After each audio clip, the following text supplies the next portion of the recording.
first off, Scott, you and I have I was thinking about this the other day. We've been connected for almost 20 years. Yes. Through work. So I'm excited to talk to you today. Like I said, what I'm doing is talking to about 20 founders or people who have gone and made that big step, which is like, it's time for me to do my own thing, either taking a big role, starting their own consultancy like you have. And so, yeah, thank you for your time today. Just want to talk to you about you and hear your story. So maybe you could start off just a little bit about you, your story. And the first question I'm going to ask you is, what was the pivot point that made you decide now was the right time for you to start your own consultancy? Yeah, great question, Lee. Thanks for the time today. It's interesting that you asked me that question because in many ways, a lot of the companies that I've worked for, I've always been in an entrepreneurial, looked at or encouraged to look at it. It was my own business. So through the years, I worked for several companies, as you know, Apptex, and I worked for Verint and ServiceNow. And at Apptex, it was, hey, run this as it's your own business. And you probably, hopefully, felt that, when we were connected, and Gary Coates as well, that, it was kind of run as your own business. You help a customer through their journey, find a solution, and then support them through the end of life. So I've always been in that capacity. So when I was at ServiceNow, I was fortunate enough to end my career very successfully and decided that maybe I'll go out to greener pastures and, enjoy, that journey into retirement. But lo and behold, COO that I had worked with said, Scott, help. Need some help. And I'm looking for a BPO outsourcer of contact center staffing. And can you help me with that? And I said, yeah. And I helped that person through that journey and, deployed, it was a nice size, contact center, but that was kind of my journey into this. And it just one thing led to another. Okay. Yeah, I know. It's interesting. Well, and I can say, I felt that for sure.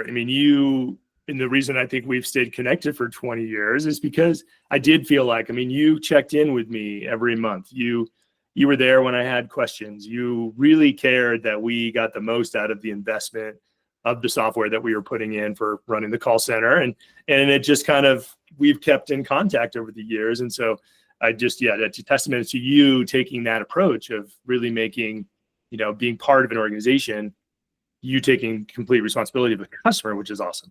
So I guess looking back and then you had retired or wanted to go off to greener pastures, but then got pulled back. And then tell me a little about your journey since you kind of were like, well, I kind of helped this one person. I'm going to just do this as, tell me about your business and that kind of journey. Because it's been a few years now, right? Yes, it's been about almost 5 years. Yeah. So time goes by fast when you're having fun. Well, I built the company, Lee, on, some basic premises. And one was, I wanted to work with, highly ethical people and people that really cared about what they were doing. And they were, highly trustworthy as well as honest. And they wanted to have fun. So when I got engaged with, several companies, it was really, connecting with people that are really nice, and that journey was fun. And I'll give you an example. I had a year-long engagement with Anderson Windows, pretty popular name, right? And I helped them deploy their 5.9 solution. And that journey was, strictly consulting, but from the first interview of me being hired, till the end of the engagement, working with this, the CIO and, VP of IT and contact center, they have 18 or so. And through that journey, it was just a lot of fun and it was really productive results. So just engagements like that were really fun. And then I'm also, as you know, in the referral business. So, many times customers will say, we have an existing solution, but, just similar to you and Gary, is it the right solution for us? So I would come in, and I have a team of people that can come in and look at the operation and look at the effectiveness of what they have today. And it could be that they're just need some tweaks or some help on the professional services side, to get them happy. Or it might be, hey, there are better solutions in the marketplace. So then I'll help them go out to the market and help them acquire solutions. Okay. God, it's great. No, it's cool to hear the story and how you've built. I mean, yeah, it's been 5 years, and I think it's probably pretty nice for you is that you get to be very selective on who you get to work with and who you don't. And your years and years and years of experience have led to trust, and is super easy for people to recommend you. But I guess looking back, what was, I guess, the most valuable growth change for you maybe in the first couple of years, like being part of a organization with all the support, and maybe you didn't have to think about certain things. What were some of the things that you learned being your own, the leader, CEO of your own company? A great question is that, I learned that you have to be multifaceted. You have to be able to be flexible. So, just not refer or sit and think that deals are going to come to you, because there's no cavalry that's going to run up and help you. You are the person that's going to do it, right? Yep. And secondly, leverage what you know and what you do best. Stay within your lanes. Don't try to chase and help companies with cybersecurity when you don't know anything about cybersecurity. I know a lot about the contact center, and I know that operation piece and the enterprise piece. And when I got outside of that, I would bring in experts that can come and assist me with it. Yeah, well, that's such great advice. I mean, staying focused, do what you know you can do, and then bring in experts when you don't. And that's, I think, what I found just doing some things now, consulting and fractional work, is just leaning on the relationships and the people you know. And if you can be a trusted advisor, then it's easy to bring in and have relationships with people that can help you with the things that are maybe not in your focus area. Right. But now allow you to drive great value for the customer you're working with. Yeah, and you learn quickly when you're not on a salary and sitting, with health benefits, that you do those things that are most important and most impactful for your customer and for you. So, you could sit and explore and look at technology every day, and that's not going to improve, your revenue, because you have to get out and talk to people, and you have to do what made you successful in the past. And that's networking, talking to lots of people and helping them. I learned very early on with my father, who was in the financial services business, that, sometimes, you help people. For example, he would help people work through, their wills and their trusts and find them a good accountant. Well, that didn't pay anything to him, but he helped the people. And they said, well, you help me with that, maybe I can help you with this. So I've helped people when, there's been needs outside of what I do, and just pass them to other people that I trust. And I know they'll follow through and do the right thing. So those are some of the lessons that I learned, Lee. Yeah. Oh, that's awesome. And putting that little bit of goodwill into the trust bank is always good. So over the year, you get started, and I think, the pressure of okay, now I got to do my own accounting. I got to be a marketing expert. I have to go out and find the business, keep the pipeline going. All of those things makes you have to be multifaceted. So how do you keep yourself motivated? What keeps you going? Well, I'm a people person, number one. Yeah. So I know, that what motivates me is talking to people and helping people. So that's a big part of it. And I look at other people that have retired, and they're like, yeah, well, I'm just, doing this and I'm doing that. Or, some people just don't retire well. Yeah. So for me, it was a motivation to do that. Secondly, there's no bigger motivation than, having debt.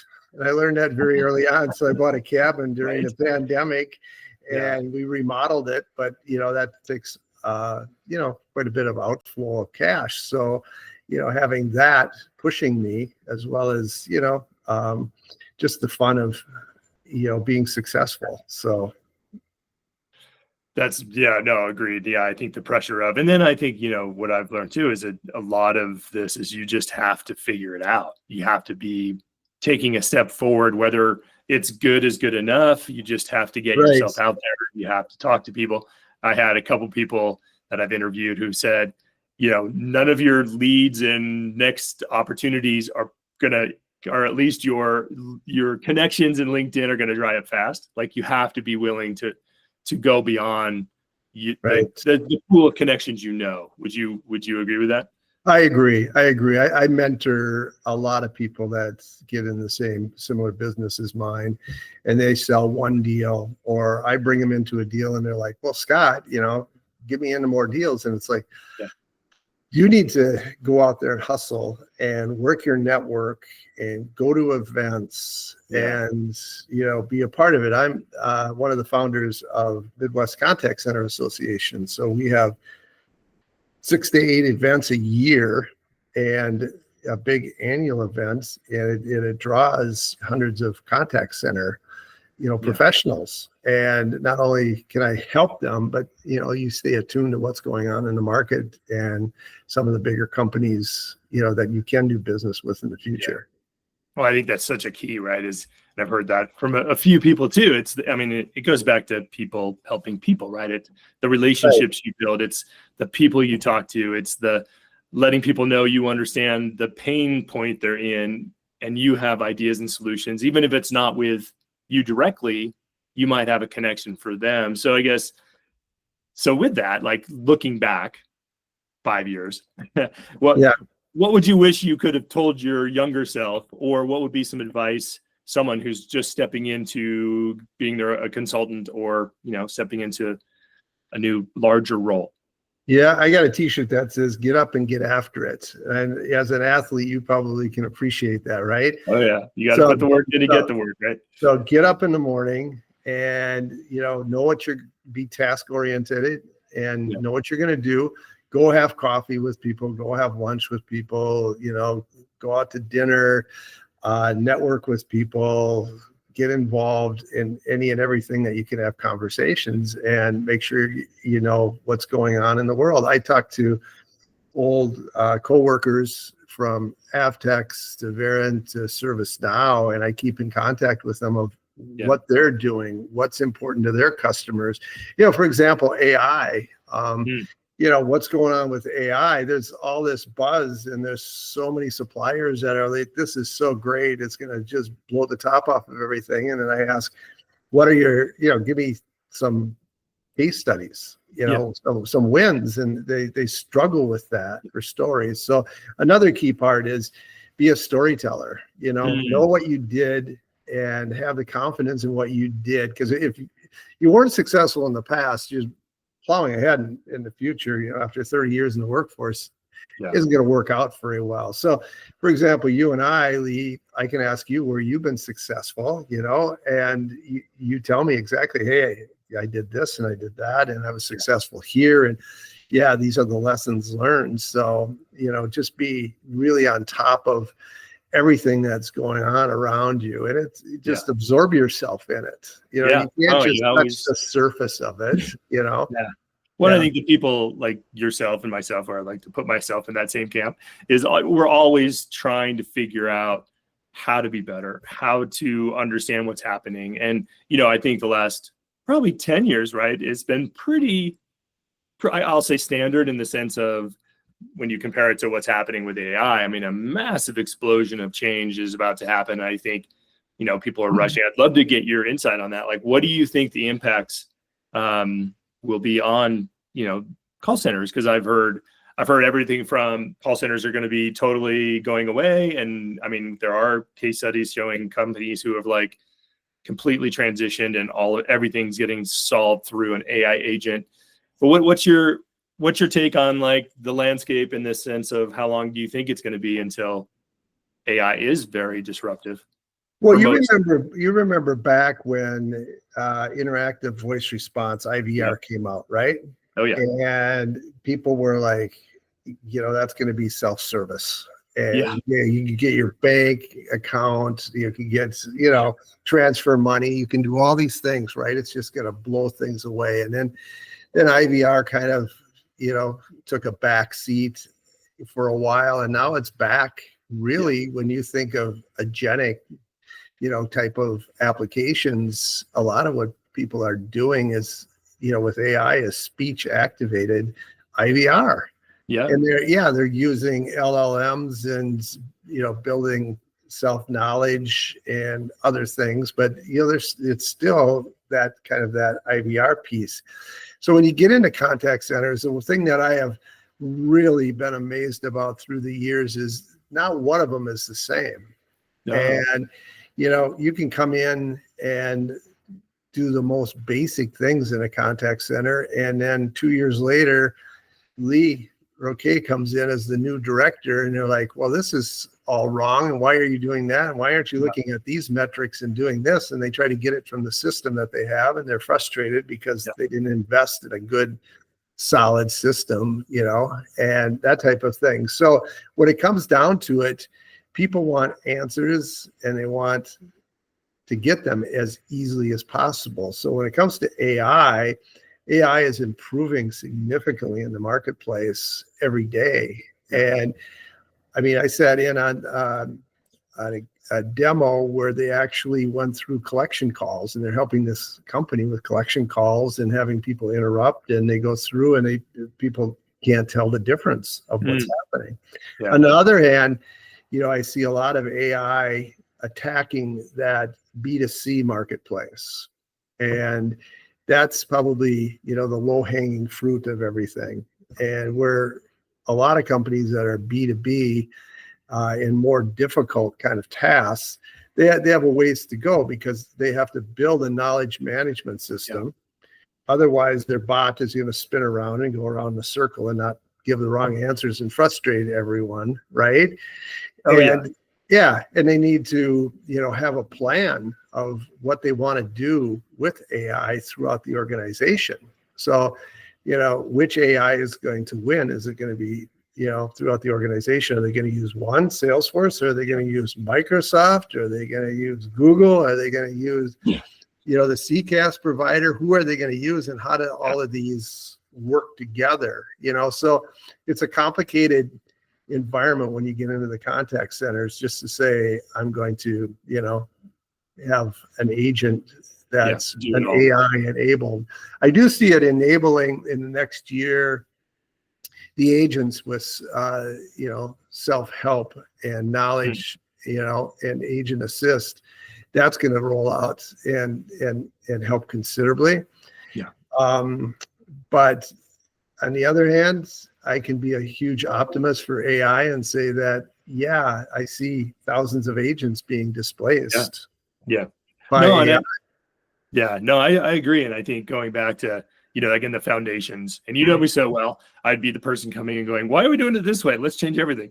Right. But I think, again, within an organization, I think data governance, having a solid strategy around killing the silos of how data is so compartmentalized is so important. And then you have security and all of that. So I think throwing an AI strategy on top of one department and not thinking about how it's going to work across the organization is I think where a lot of teams are going to struggle. And I think, but if you can get that, which I know I think it's still about 80% of companies struggle with their data programs, data clarity, driving strategic decisions with their data because they just haven't figured out how to bring that together. And so, there's a lot of companies now who are just, Atlan is really helping with their metadata lake and really trying to help be the foundation for your AI. And whether you're doing a whole bunch of AIs, they all have to be able to connect and have trusted data so your agents can tell the right thing. Nothing worse than getting terrible advice from an agent when you're on a tech call and then doing a search and finding something on Reddit. Like, couldn't you guys have done that too? So. Yeah, I worked with a digital company 20 years ago, Lee, and I took this lesson forward because the CEO said they had 250 agents at that time. And he said, I don't get it. We download software from Microsoft. And why do I need an agent? Why can't this just be like a vending machine?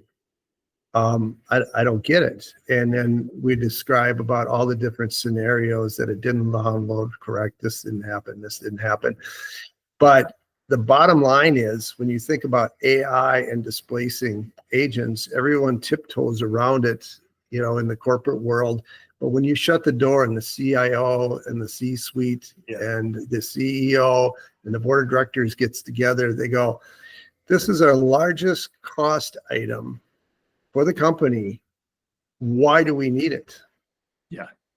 Right. Yeah. And there wasn't an answer to displace it for years and years. And now AI comes around and there's an answer. You can work towards it.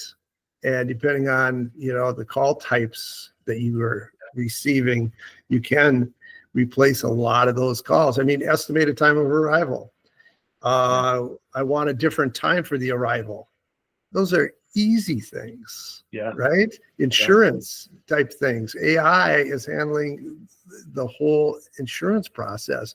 Companies like Progressive Insurance, you can do everything online with Flow.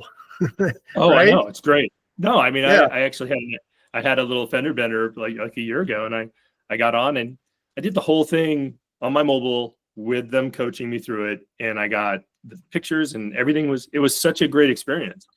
Right.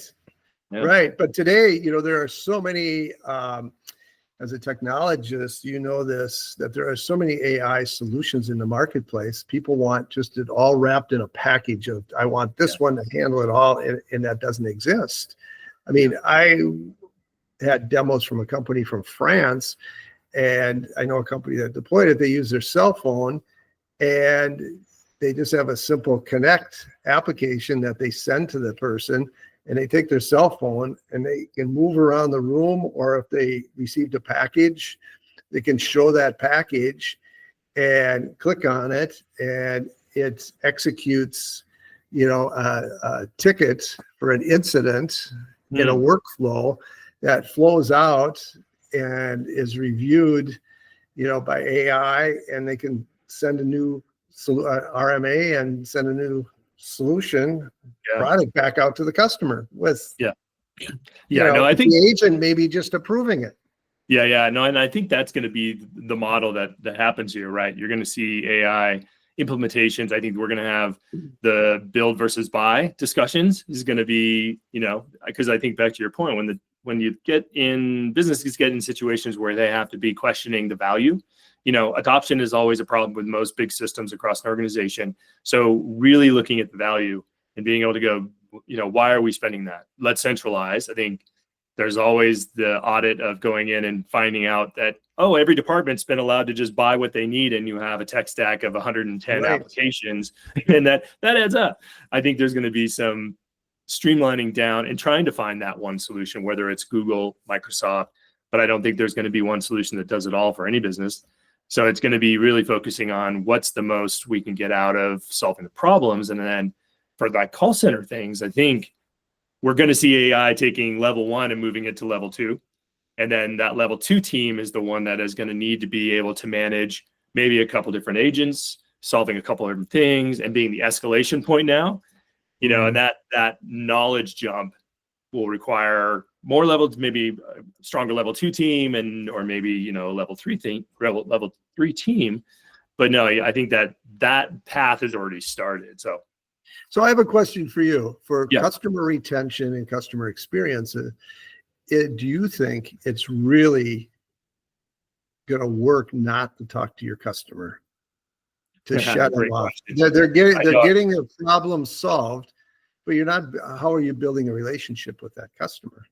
Yeah. And then, well, great question. First off, and I think that's the question that a lot of people are starting to have is like, well, if we can automate everything, then how do we build relationships? How do we build trust? How do we build word of mouth? And also with the perception of the customer, if everything's automated, why am I paying you X dollars when it's really super now easy for you to do everything automated? Where's that value understanding? So for me, no. I think we have to, of course, people trust people. People buy from people. I mean, you're a perfect example of the business you've created and how you work. is people know that they can trust Scott to help them out, to point them in the right direction, or to solve a problem. And I think that relationship piece is going to be so important, especially as it has gotten so expensive to acquire customers. Retaining them, getting them to be your mavens, your word of mouth rock stars is more important than ever. So I think we're going to see the pendulum swing, and people are going to be like, I'm going to hit home runs and you're already seeing companies like Swan. They're trying to get to 30 million ARR with only 3 founders and 25 agents. And they're doing it. But is that really building longevity, trust? And I think it all comes down to your type of company you want. If you're trying to scale up quickly and build and or sell, maybe it doesn't matter to you. Right. But if you're trying to create an actual business that solves customer problems, I just don't think I don't think people are gonna really get behind a company like American Express. Like, granted, a lot of it's automated, but when I want to talk to somebody's there to help me. Right. Are you solving the problem, or are you just frustrating the customer? Cable companies are great examples of that. I've already troubleshot, everything. I've, rebooted the modem and the router and waited 30 seconds, and you won't let me talk to anyone until your automation goes through the whole process again.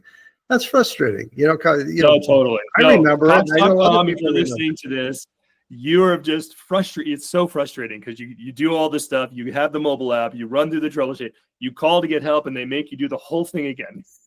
Yeah.